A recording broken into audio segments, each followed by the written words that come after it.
This is Dave Canales, OC for the Tampa Bay Buccaneers, and this is the NFL Report.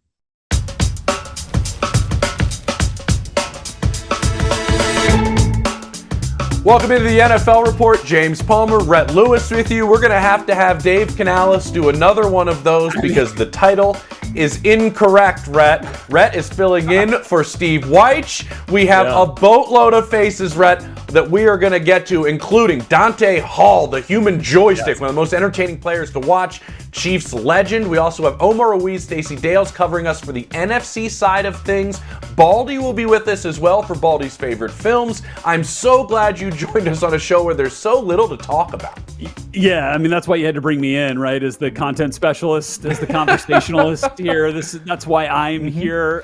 Yeah, man, it's exciting, and this is like my favorite time of the year because we get to merge, my favorite worlds, right? Which are, you get the NFL postseason, which is impossible to beat, but it's also the beginning of draft season, right? So we're gonna have all-star games coming up next week. I'm getting ready to head to Frisco, Texas for the 99th annual East-West Shrine Bowl. Ooh. Senior Bowl kicks off next week, and I'm gonna have a little bit of something for you on some names to watch from those games later in the show. I like it. Let's get to these head coaching changes. I said it, Rhett. Dave Canales is no longer the offensive coordinator for the Tampa Bay Buccaneers. He is the new head coach of the Carolina Panthers.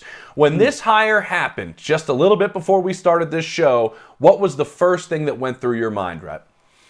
Wow. I mean, it really was, because it feels like a dramatic star rise and a star turn for Dave Canales, JP. 1 year as the offensive coordinator, play caller in Tampa, and now is getting his shot as a head coach. And the one thing that I know is for certain, I mean, the Panthers have gone through this process, right? They brought in a ton of different guys. We know this is a demanding ownership group, right, with David Tepper. Just hired their new GM, Understatement, Dan Morgan. Right? Yep, probably a little bit. I really like Dan Morgan as a GM. He's been there as the assistant. He knows what good programs are like and how to build them, and he knows what it means to be in lockstep with a head coach. He saw it with Brandon Beane and Sean McDermott up in Buffalo when he was up with that crew. And so now coming here to Carolina, I feel like that's what you're going to get with Morgan, with Canales, and this brain trust moving forward, trying to get Bryce Young and this Carolina Panthers team moving. And that's the ticket right there. What is your plan for Bryce Young? You know, it was asked to every single guy who interviewed there with David Tepper. And I think what we've seen, Dave Canales, and he's been on this show, he's talked to us at length about his offensive philosophies. I think that's going to be what a lot of us are watching and what he does with Bryce Young. He has Baker Mayfield coming in, and the 1 year they're together, he's up for comeback player of the year. Not only also before that, Geno Smith, and before that, Russell Wilson. What he's conveyed to us, Rhett, that I think is so impressive is he said, really everything we do is molded to our quarterback. His ability to change his offense for the skill set of his quarterback, I think, is one of his best traits, that he continues to find concepts that work and then builds the offense off those concepts, and things that just don't work for that quarterback are thrown out, as well as changing other aspects around the quarterback. Look, the shuffling he did on that offensive line in Tampa. I want you here. You used to play here. Now you're over here. And he changed it all to fit their skill sets, their body types, and they ran the football better. He was also able to build that entire offense off of a wide receiver like Mike Evans, and then figure out how to play what defenses do, play off of that. I think it's an impressive offensive mind that has shown us over the last couple of years that he has the ability to adapt and change like nobody's business. All right, let's move on to another head coach, Rhett, that is not getting his start.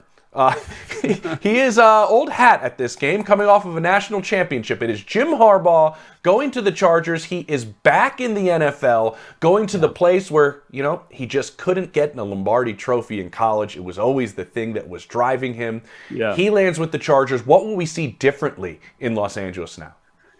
Yeah, well, I think you're going to see offense and team philosophy operated in a much different way. I think this is going to be a grittier, tougher team. I mean, that has been the hallmark of Jim Harbaugh coach teams wherever he's been. I mean, kind of famously when he was at Stanford, got like all the parents of all the players like locked into that, hey, bring your lunch pail to work mentality. We've got blue collars. We might wear red jerseys, but we're making sure the blue stays with the way that we play. And the interesting thing here is, what's he going to do? What does this look like for Justin Herbert? Obviously, Jim Harbaugh has coached insanely talented quarterbacks before. See Andrew Luck at Stanford. Now, while they didn't put up like ridiculous video game type numbers through the air, everyone knew that Andrew Luck was an immense talent, right? And Jim Harbaugh certainly brought that out in him. So how he tailors this offense and his offensive staff to accentuate Justin Herbert's skill set is going to be really intriguing. I think there's going to be an emphasis put on building that offensive line even more than it already has been with their 2 first-round picks the last couple of years and Rashawn Slater and Zion Johnson. I wouldn't be surprised if there's another high draft resource spent on that front to get that rolling. And then I think that this at number 5 overall in this year's draft where the Chargers are picking, I think this squarely puts Brock Bowers, the top tight end in this class, in the conversation, right? And that's high for a tight end. That's rich. I get it. But this is a tough, gritty dude. Even though he's from Napa, California, he's a tough, gritty dude. He can get dirty in the run game. He's an insane athlete. He's great after the catch, phenomenal hands. Look at what Jim Harbaugh did, JP, with the tight ends at Michigan. Colson Loveland, A.J. Barner is going to be playing in the Senior Bowl. They were dominant. Luke Schoonmaker last year drafted in the second round by the Cowboys. They're big pieces of the offense. That's why I think that could be an opportunity to see Brock Bowers come off the board when we get to Detroit. Listen, you get your hands dirty going after grapes in the soil up there in Napa. It's fine. You can get gritty. And listen, tight ends have flourished, especially rookies this past season. We've always seen the run game, even when it was Andrew Luck, by the way. He's always had an emphasis on the run game, no matter where he has been. And you're right, tight ends, always a big part of what he does. Real quickly, I'll say, I think it's an identity. Right? I think that has been lacking since this team moved from San Diego to Los Angeles. They haven't even had an identity in their own building, especially in their own city. Now they bring in a head coach who is essentially, look at us, make sure you pay attention to us. And they get somebody that is going to make sure that they win football games and to make sure that people notice that they're winning football games. And I think, honestly, that's something that's been lacking with the Chargers. Let's go to his brother real quickly before we get out of here and look at the Ravens. Because this is a big weekend for the Harbaughs. What do you see from the Baltimore Ravens? One part going into that AFC Championship game that sticks out to you?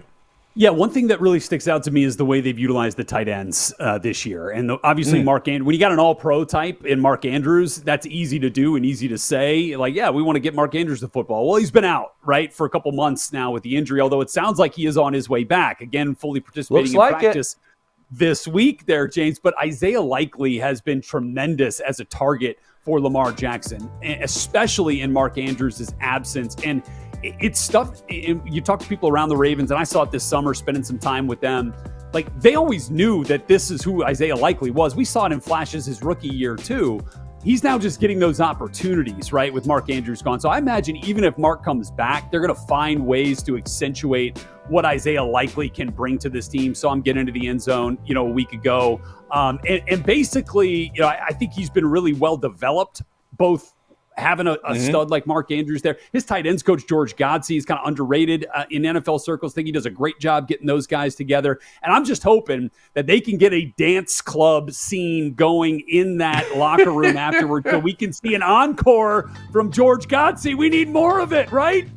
Look at this Where's guy. Georgie? Let's find him. There he Let is. the moment build. There he is. Bald head right there. Godsey. Just slow playing it. Just slow playing it. And there he goes. Yes. And then he works it. Love it from George. And they don't run 2 tight end sets very often, Rhett. So it's going to be interesting to see what they change offensively, philosophy-wise, if they want to get both these guys on the field at the same time. I'm going to go on the defensive side of the ball and go with maybe the only player in this game that is a member of Mensa. That is all-pro safety Kyle Hamilton with 132 IQ. This is a game full of versatile players that have high football IQs. He might be at the top of all those guys that are playing in this game. He's going to have the assignment a lot in this game.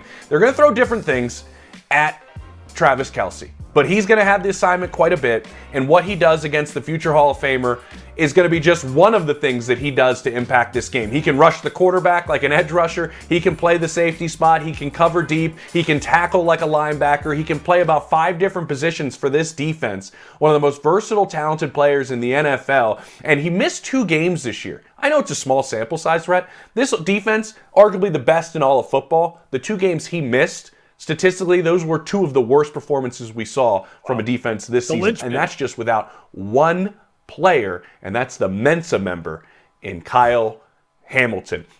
Well, we got another versatile guy coming up, Rhett. That's Dante Hall. How about that? The human joystick. I wonder if that's his favorite nickname. I'm going to ask him that next on the NFL Report.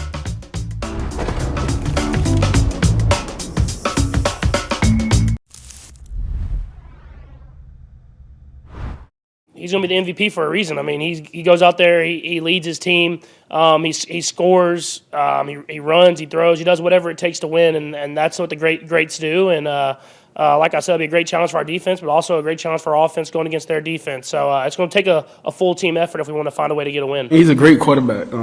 Definitely a Hall of Famer. It's not even it's a no-brainer. He's definitely a Hall of Famer.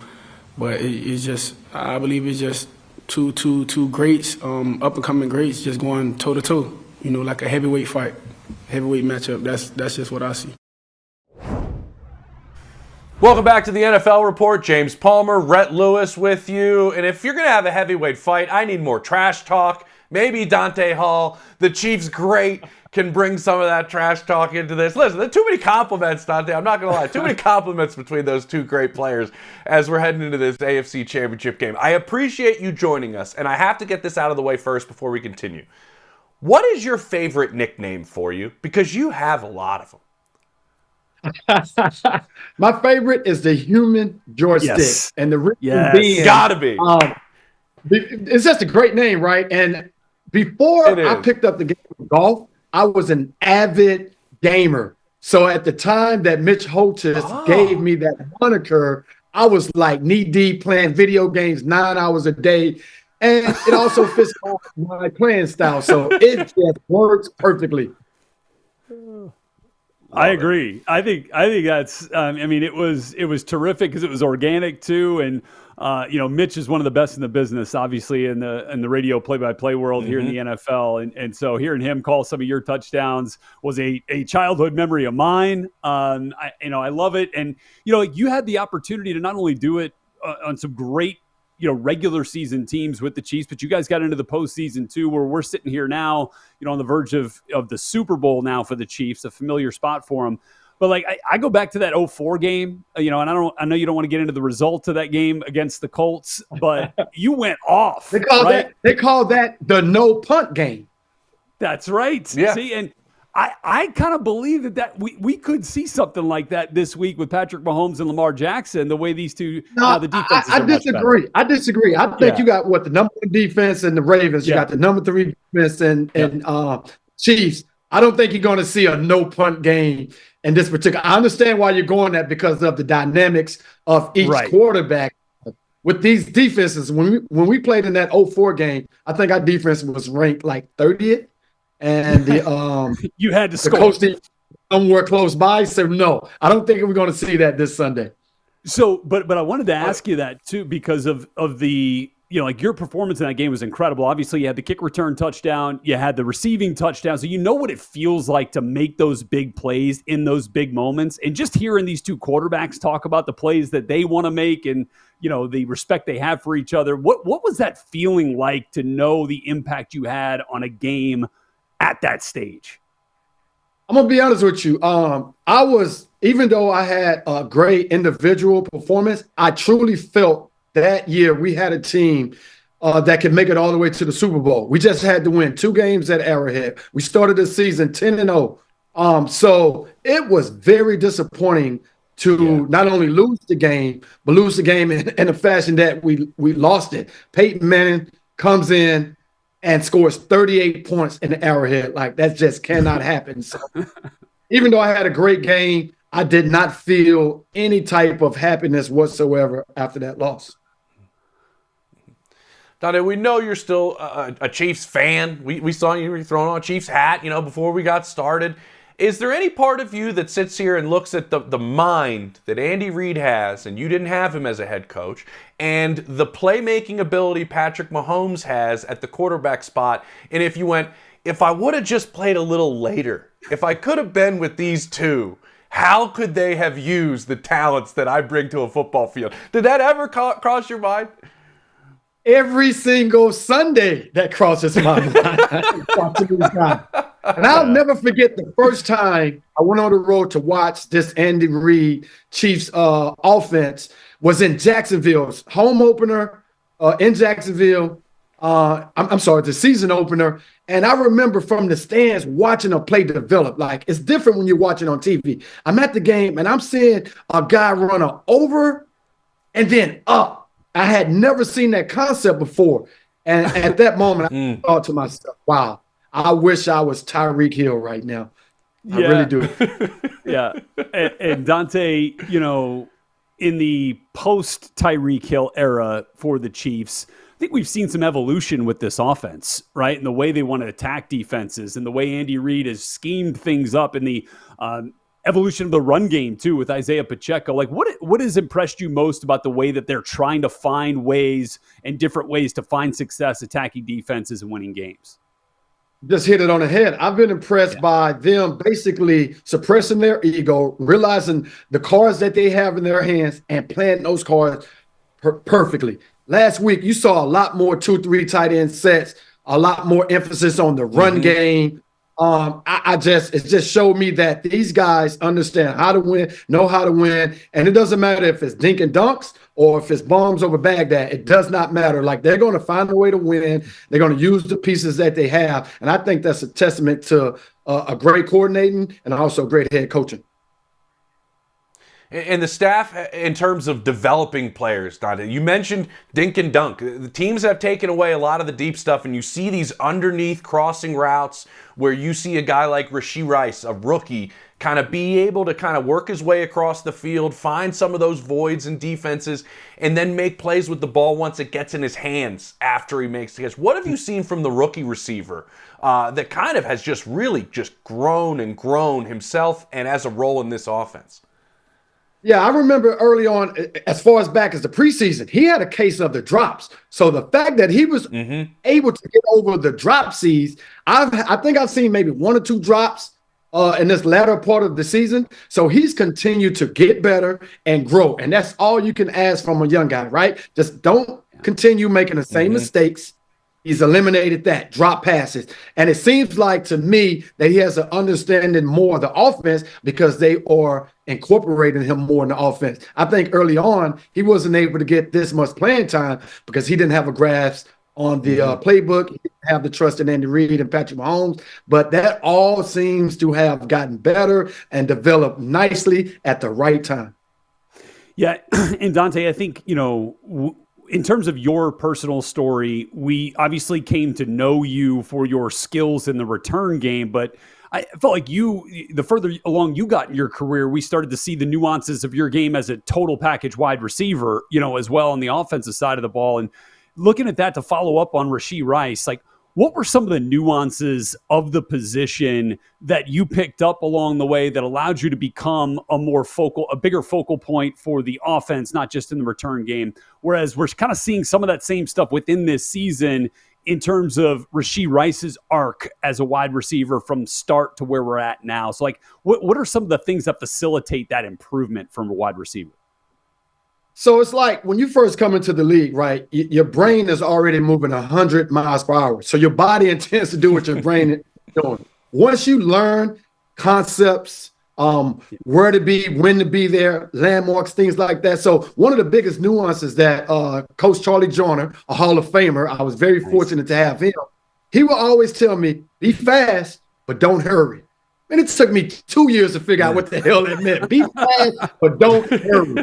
That basically meant, you know, be fast, but be under control. You may not want to come out of that route as fast as you can, maybe speed out of it at a, you know, third gear type rate. So little nuances like that, how not to show and tip your hat, whether you're running a short route, deep route, crossing routes, right? They would just, you know, teach me when you line up like this, put your inside foot up versus back.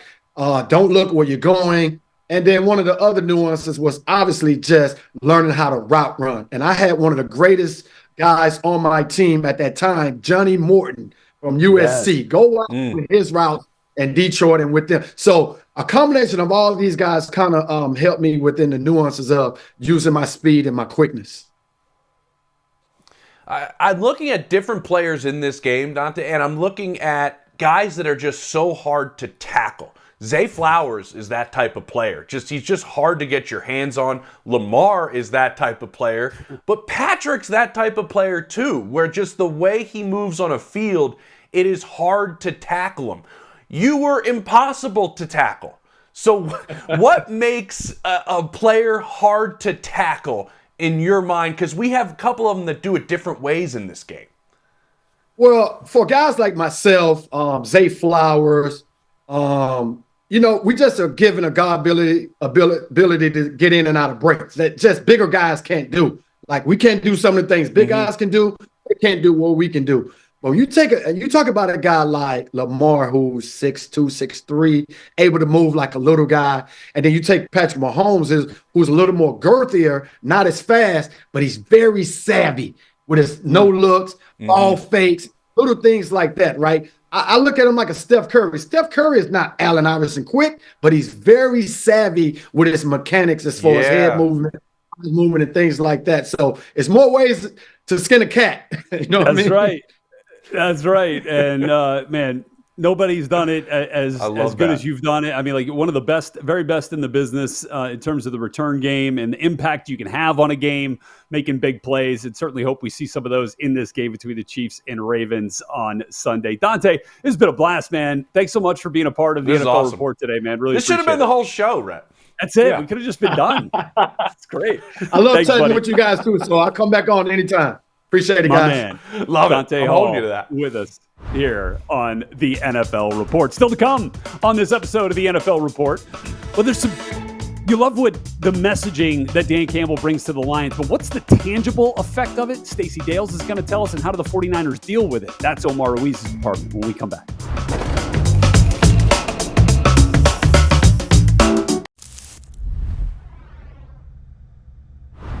Just the Bay Area and the faithful in general, we want this game bad, and they've obviously been hoping, to have another championship come in this organization. Last couple times we've been in the Super Bowl, we've fallen short, so now we get a shot at it again. So to play at home in the NFC Championship, it's gonna be sweet.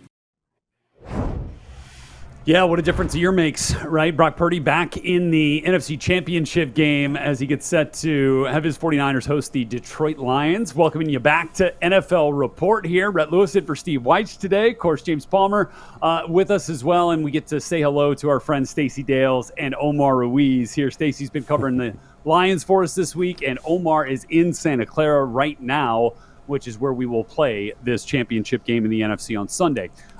Stacey, hearing from Brock Purdy is a good thing because it sure does sound like that the good folks in the Detroit Lions defense/secondary not real interested in hearing from him or talking about him this week. Is that accurate?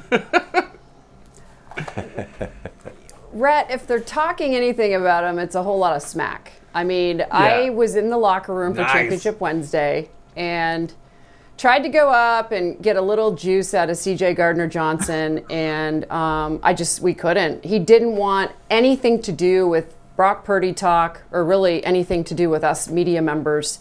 That's how salty this secondary is. I think it's emblematic of kind of the tone and tenor of that defense as they've gotten better and better, like Dan Campbell told me on Wednesday. Our confidence is going up. It has improved. There's an uptick, especially over these last 6 weeks. And when I asked Kirby Joseph, a safety for this group, this secondary, what's the most improved thing about your defense? He said to me, fear. And I said, well, what does that mean? And he said, the fear we're putting basically in opposing offenses, given how hard we play and how physical we play. And that's what they're going to take to see Brock Purdy Sunday. Oh, they're bringing that physical brand of football. We all remember Chauncey Gardner-Johnson and Deebo Samuel having that social media back and forth.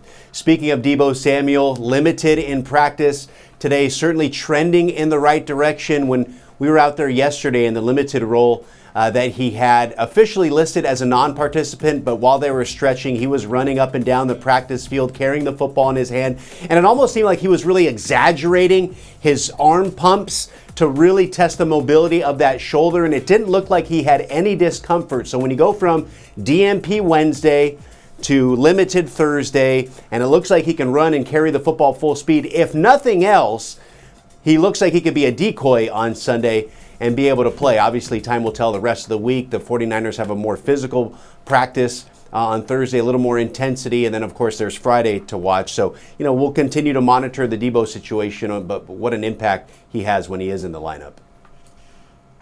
Yeah, Omar, we know how different of a squad this is when Deebo's not there, the physicality gone. I love how they used a variety of guys, though, right, to go and fill in for him after he went down in that divisional round. Just kind of maybe 3 different players really playing different spots that Deebo does different things on the field. Let's go with a guy that's throwing the football to him, Omar. And we heard from him at the start of this segment, and Brock Purdy. What's the vibe right now with Brock Purdy and kind of, I don't know if the term is get him back on track. I don't know if there is confidence that is high. Where is the vibe with Brock Purdy? Because he did lead him down the field to win that game last week. Well, they say they're confident in Brock Purdy, and I believe that to be the case. There's so much confidence heading into the postseason behind Brock and his MVP caliber type of regular season, and just looking to build on that. And you can give a variety of reasons why he might have been off against the Green Bay Packers on Saturday. You can blame the wet balls and the rainy conditions that happened. You can credit the Packers defense for putting together a game plan that made him uncomfortable. And he said that they were taking away a lot of the deep shots early, and maybe he was trying to force some of them. We saw the Darnell Savage missed interception, he said, affect him in a way that prevented him from being maybe as aggressive and being more tentative in that game as it unfolded. But then they all credit Brock Purdy for getting back on track himself and adjusting mid-game and being able to lead that game-winning touchdown drive with 6 completions, 7 attempts. And then I asked Shanahan today, was that an encouraging sign that he was able to self-correct, or do you have to continue on that coaching point to take the checkdowns when they're there? He says there's no exact science to it. You just have to play the position, just have to play football. It's not just, okay, they're covering deep, now you have to check down, or they're covering short, now you have to go deep. You just have to make those decisions. And he said Brock Purdy has been the best quarterback that he's been around in making those decisions and executing that part of the offense. So they look to get that version of Brock Purdy again on Sunday.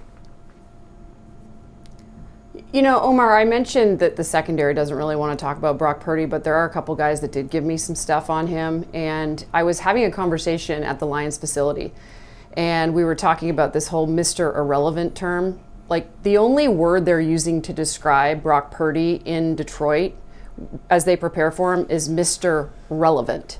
That's how much respect. So they're not buying into all these narratives. When I talked to Alex Anzalone, who's just such a superstar linebacker, and I heard Baldy break down this defense, and he did it as he always does so well.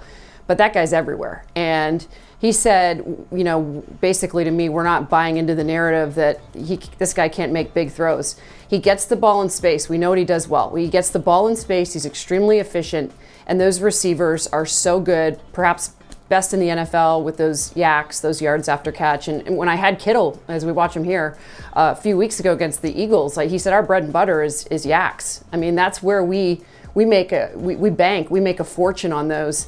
And so tackling in open space, Anzalone said, is obviously going to be critical. But they have so much respect for Brock Purdy and think that, all this conversation that's happening out there that he can't make the big throws and look what happened against Green Bay. They ain't buying into it. He can throw those daggers, as Dan Campbell talked about this week. And they're going in there, though, hungry. They want to hit him. They want to break his rhythm, do it early and often in this game to throw off some of that timing with those receivers. Stacey, I feel like Brock Purdy and the type of player and person he is and the personality that he has would fit in Detroit, right, with their mentality. But they are, of course, very happy with Jared Goff, who is, to quote Dan Campbell, good enough for Detroit. But just talking again about the personality of this team, the grit, right? We talk about it a lot. And, we've seen, a lot of Dan Campbell's pitches to this team, right? About his vision and his plan and all this. And it does feel like there's something tangible about those words, which, by definition are very intangible. Like, it feels like they are turning that plan and that vision into something that is real and that you can see transpire out there on the field. Have you been able to put your finger on that? Mm-hmm. It is real. It's genuine too. Like the conversations I have, like with Aleem McNeil, and if you guys haven't had a conversation with Aleem McNeil, this is a superstar interior defensive lineman. He will give you sound bites to use for an entire Sunday, football Sunday. He's that awesome. He said, there's a clip circulating right now. I think it's Hard Knocks, he said, with Dan Campbell at training camp. They just completed the padded practice. And Dan Campbell is really imploring his men that they need to trust in him. And Aleem told me that we bought in, right? They bought in last year to Dan Campbell, and even when he took over with the kneecap stuff. But when he spoke to us that day after a brutal padded practice and said to us, "Trust me, trust the process," Aleem was like, we were completely bought in. Like this guy, he said, when Dan Campbell talks to you, you listen and you believe it. And they all embody it. I mean, it's real. But it's just so interesting, like when you think about Kyle Shanahan and Dan Campbell and what they've done, right, Omar, with their teams respectively. I mean, Kyle Shanahan, you just believe in him. And that's when you get to this stage, you have to have that in leadership. And I think it shows up, moments like this. Yeah, some of their qualities mirroring each other in that they had the big breakout year in year 3 after laying a foundation the first couple years. But you talk about that sense of physicality, the aggressiveness that Dan Campbell coaches with. The 49ers sense that. Diamador Lenore, one of the more physical corners that the 49ers have. He told me yesterday he likes to be one of those tone setters. If you remember, he's the one that pushed Jordan Love, a clean play, a legal play, so far out of bounds. Then the very next play, he broke up a big pass with a physical hit. He said that he knows that because of how Campbell is, a former player, somebody who speaks as aggressively as he does, the Lions will come in here with that physical mindset because he knows if people are going to compete against the 49ers, they have to match that physicality. And then Brandon Ayuk telling me yesterday that this is the most aggressive defense that they'll have faced all season long. Now, there's a lot of feast or famine attached to that. They'll give up big plays, but they'll make big plays as well. And it's a matter of trying to get more big plays for the 49ers end than the Detroit defense in that matchup on Sunday. Omar, Stacey, you guys have your hands full considering we had this entire conversation, this lengthy segment about this game, and we barely mentioned the name Jared Goff in this entire conversation. That's how many storylines we have. Rhett, you said it very abruptly, and then you went on to Dan Campbell, and you went on to the message out there. But that's how many storylines we have in this game, and that's everything we're looking at that encapsulates everything Stacey and Omar have to cover for this massive game. But Jared Goff and the way he's playing like one of the best quarterbacks in all of football the second half of the year. I'll give him his credit because he is not on the show right now. Rhett is filling in for Steve Weich. Steve said halfway point, I believe Jared Goff is going to be in the MVP conversation at the end of the year. And you know what? He deserved to be the way he was playing down the stretch. You guys enjoy a beautiful one together in Santa Clara on Sunday. We're going to have to talk to you after it. Stacey, Omar, appreciate it. Coming up, Baldy's going to break down this man and his gorgeous eyes. What? No, it's what Patrick Mahomes does with his eyes. It's what Lamar Jackson does with his feet that Baldy wants to break down next on the NFL Report.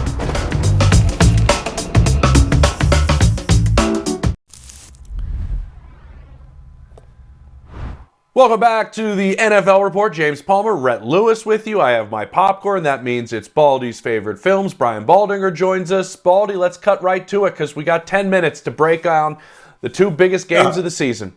And let's start with the number one seed in the AFC, Lamar Jackson. We saw what DeMeco Ryans tried to do, which was essentially almost blitz him every single down. To do whatever he tried to do in the second half to get after him. Lamar made some nice adjustments, specifically in that second half. How do you defend Lamar? What are we going to see from Steve Spagnuolo and his group?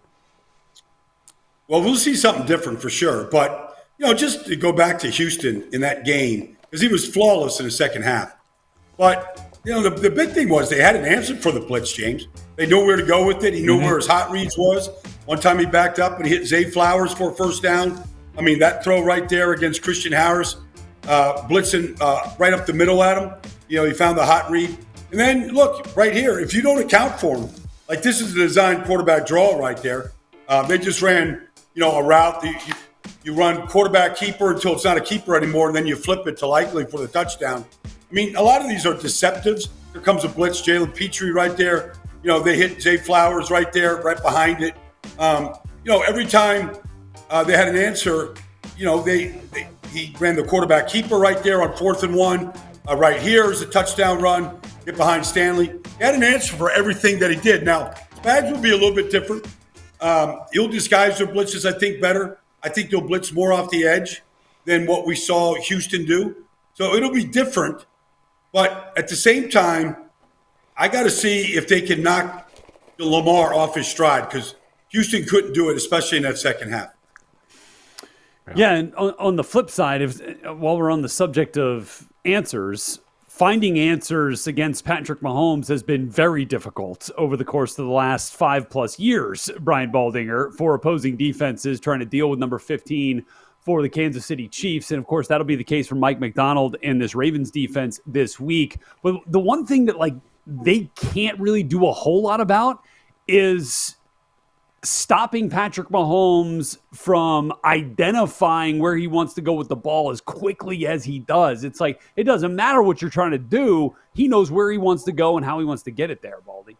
You're right, Brett. And, as a former quarterback, I think you can appreciate this. The thing that just keeps showing up, and it was not just last week against Buffalo, but when he does either go play action, turns back to the defense, or the pocket collapses and he's got to pull a little Houdini act, and like right here, like his ability to go find Rashee Rice on his throw and reset his eyes and then make a stick throw as soon as he finds him. Like that shows up all the time.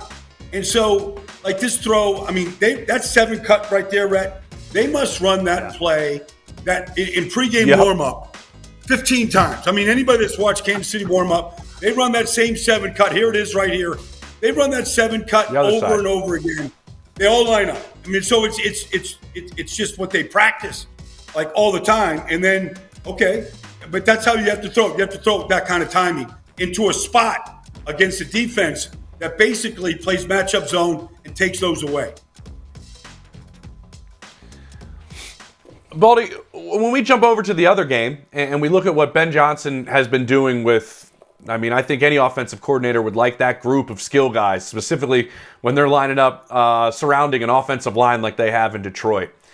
But the way he's dialing it up and the concepts that he's using, what has stood out to you most about the way he's been able to utilize these pieces that we might see on Sunday in Santa Clara? Well, he's got his play chart there. But the thing that jumps out is how he utilizes certain plays and formations based on down distance, where you're at in the field. If the ball is on the left hash, maybe we'll put Amon-Ra St. Brown on the right hash and let him work a whole bunch of the field. So wherever the ball is placed, it sort of starts his play call. And how they get matchups for Sam Laporta, where they might just do a simple short motion from the outside to get him on the corner who's 9 yards off and make it an easier throw for Jared Goff. What they've done with Brock Wright in the deceptive way, what they did to him last week. In addition to how they run the ball, Montgomery always starts it. Jahmyr Gibbs is always going to come in second. And this guy right here, I call the Motown Comet, Jameson Williams. You have to account for speed. You have to just account for the speed, because he's going to take the top off your defense and he's going to make your safeties respect his speed. They don't throw to him a lot, but it opens up a lot of things for Amon-Ra St. Brown underneath throughout the season, and to Josh Reynolds as well. What's even more scary to me is considering this Lions team, and look, their run is far from over and they want it to continue into Las Vegas, following this week. But as these head coaching gigs are starting to fill up a little bit, we talked about 2 of them at the top, Baldy, Harbaugh to the Chargers and Dave Canales to the Panthers. If Dan Campbell gets Ben Johnson and Aaron Glenn both back next year, my goodness, like this. Yeah. Look, I hope for both their sakes that they get, all the head coaching looks that they want and deserve. But my goodness, that would be incredible for Detroit. Speaking of Aaron Glenn, his tenure as the DC has not been without turbulence, right? They've gone through some issues and worked their way through it. And I think something to be said for the patience there that Dan Campbell has showed in trying to get that thing right. But I think what's most valuable about what they do this year, and maybe even in this matchup, is the different ways that they can account for how offenses want to attack them. Yeah, there was plays last week, Rhett, where they had 4 safeties on the field. You know, they had Chauncey Gardner-Johnson and Ifeatu Melifonwu out there, you know, in addition to Kirby Joseph. You know, they'll play 4 safeties and down and distances. They will match your formations up with various personnel groupings. They blitz a great deal with Ifeatu Melifonwu coming off the edge. He's an excellent blitzer. Kirby Joseph with that interception right there. Like, their ability to mix and match with you, in addition to Alex Anzalone, who plays every single play. And then the way that they'll do things with the fronts. Last week on 3rd and longs, they played a 3-man front. They played 4 safeties. They played 8 defensive backs. So they will mix and match with you depending on game situation, down distance, parts of the field that you're in. And so all those things, I think Aaron can kind of play chess with the best of them right now because they have such flexibility with their personnel groupings. Baldy, I want to throw this one at you. This is kind of a broader look at the 4 teams that are left. And I look at the linebacker position with the 4 teams that are left. And you look at, you know, Roquan Smith and the group that they have there. You look in Kansas City right now, Steve Spagnuolo is putting Drew Tranquill and Nick Bolton, 2 Mike linebackers, on the field at the same time and kind of running things in a different manner there. We know the guys that line up in Santa Clara. And then obviously the way you mentioned Anzalone and the other guys that play there in Detroit. What do you think about that position specifically and what the way we see these 4 teams are utilizing that spot that are left playing? Well, if I was some of the teams on the outside looking in, like let's just say the Cowboys or the Eagles, where they don't seem to put a great deal of emphasis on the linebacker position. Derek Barnes closed the game out last week with an interception for Detroit. Roquan Smith got traded for from Chicago, and the day that he got to Baltimore is the day he took over the leadership ability at that position, and the defense changed the day that Roquan got there. I mean, Fred Warner gets drafted in the 3rd round out of BYU, and literally the day he got there, he put the green dot on his helmet, and he started every game since. Like, there's something about all – I mean, you see Dre Greenlaw get 2 interceptions last week. I mean, these guys never come off the field. They play every situation, goal line, 3rd and 30, they're on the field. They never come off the field. So if I'm on the outside looking in and I'm thinking, well, you can find linebackers anywhere, or we can just fill that position with big safeties. Well, you can't. You can't play in the Final 4 right now without having great players at those positions. And sometimes you got to pay those great players, like Roquan Smith. But Roquan's made Patrick Queen better. I talked to Fred Warner earlier this year, guys, and he was saying, you know, Baldy, this is my 5th year of lining up with Dre Greenlaw. Like, those 2 guys know each other as well as you could possibly know one another on the field. Like, that's 5 years of football and a lot of championship-level games between those 2 guys who never come off the field for San Francisco. Yeah, I mean, look at it. Awesome. That's one of the common threads, the other offensive linemen, and the emphasis and the valuable resources that have been spent by these 4 teams to fortify that group up front, I think is really important to look at both in the draft and free agency, different ways to go about it. But that's great context, great analysis for us as always, Baldy. Villa South looks beautiful. Hope you get a little time in the ocean before Championship Sunday, and we will check back with you soon here on the NFL Report. When we come back, I'm going to give you guys some names to know from the East-West Shrine Bowl, which kicks off on Thursday, and some intriguing facts about some of those names to know. Get your popcorn ready.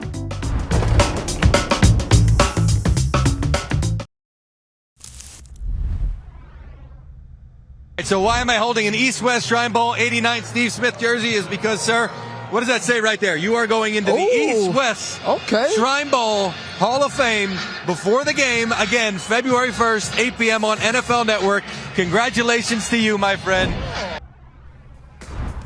Mike Garafolo, Steve Smith, 2 friends of the NFL Report right there, and hopefully Steve's jersey says Steve Smith Sr. there. And look at this, Thursday, 8 p.m., East-West Shrine Bowl, and Rhett, you will be calling that game on NFL Network. So what we want to do is, I told you I was going to keep my popcorn from when we were just chatting with Baldy, and I want you to give me the 5 most intriguing storylines. You have the inside goods on the East-West Shrine Bowl. Right. Let's start with the running back out of UCLA, and this isn't just interesting stuff, guys, on the field. It's off the field as well. Go.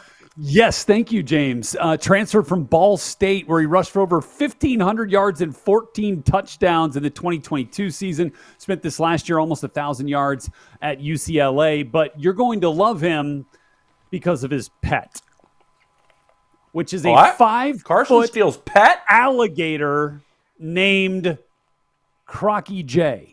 Not sure why that is the name. I mean, Crocodile, Crocky. Well, I'm going to find that out when I get a chance to talk to him in person. But he's had it since he was 8 years old. His parents thought it would be a fun Christmas gift. And yes. A fun gag. Just like, oh, hey, here's an alligator. But it's still with us. And Crocky J is a big deal in the Carson Steele household back in Indiana. And so he is an absolute stud. And they live in Indiana.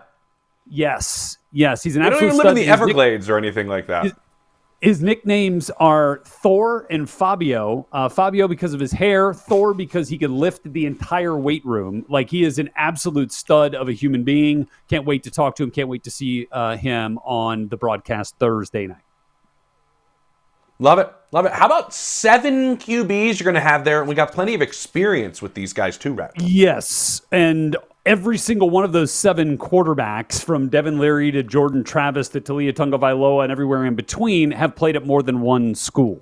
Okay, thus the transfer portal era of college football. And all 7 of them have played in more than 40 games. So go back to Shrine Bowl alums of recent past: Brock Purdy, Aiden O'Connell last year, Dorian Thompson-Robinson last year, all guys who started games in the NFL this year and had that opportunity because of the experience they had in college. And so I can't wait to see which one of these 7 quarterbacks with that type of experience can show us the ability to step into an opportunity if it presents itself in his rookie year. Okay, how about 2 guys catching the football? Taj Washington and Jaden Coker. A couple of receivers to keep an eye on, apparently. Yeah, good ones here. So Taj Washington's an interesting one here, right here in Los Angeles where I live, home of NFL Network, of course, James. He is a USC guy. And in addition to being one of their top wideouts each of the last couple of years, Taj has become known as Chef Taj. In fact, he has his own YouTube channel where whoa, that's meals. NFL Report competition. Yeah, I'm sorry. Yeah. Maybe we don't. Maybe we don't. It's No Huddle Kitchen, by the way. No Huddle Kitchen. Don't tell James and Steve. Go check that out at some point. But he's also been a guest chef at a restaurant on campus, and dishes named after him are popping up all around Los Angeles. Like, the dude's a legit chef. So next time you're in town, we'll go see Chef Taj. Okay. He's also a really good player. I love it. Can't wait to see him. And then you mentioned Jalen Coker, who, we love the guys that come from the smaller schools and make a big name for themselves when the competition ramps up. That is the case in the Shrine Bowl for a guy who played at FCS Holy Cross and was a phenomenally productive wide receiver. But he is known, James, that he wanted to play in the NFL since he was a 6-year-old playing flag football. And in fact, he was so good at youth sports that parents would come up to his mom, Jenny, and they were like, "We're going to see your son playing on TV one day." Well, as it turns out, you're going to see him playing in primetime on national television, Mrs. Coker, Thursday night on NFL Network at 8 Eastern. I love it. That used to happen to me at youth sports. How about Tarheeb Still, the corner from Maryland? Real quick on him. Ton of talent in the defensive back room the last 2 years at Maryland. You might remember Deontay Banks and Jacorian Bennett last year, who blew up the combine with 4.3 40 times. Both of them went on the first 2 days of the draft. Talia Tungavailoa, Tarheeb's teammate, told me that Tarheeb used to regularly beat those 2 dudes, in races. So he's got the speed as well. Something to watch. I love it. I love it. Rhett has his hands full. I love it. That's the inside analysis you get from Rhett Lewis when he subs in here and when he hosts games. But you also get inside analysis from these 2 guys right here, James Palmer, Steve White. That's us. Monday, 7:15. Steve will be back, but definitely Rhett will be returning. I will tell you that, Rhett. Thank you so much for joining me on this journey. This is also a podcast, as Rhett said. Let's do it, guys. You can always catch Rhett on Move the Sticks, by the way. Yes. Proctor on Move the Sticks.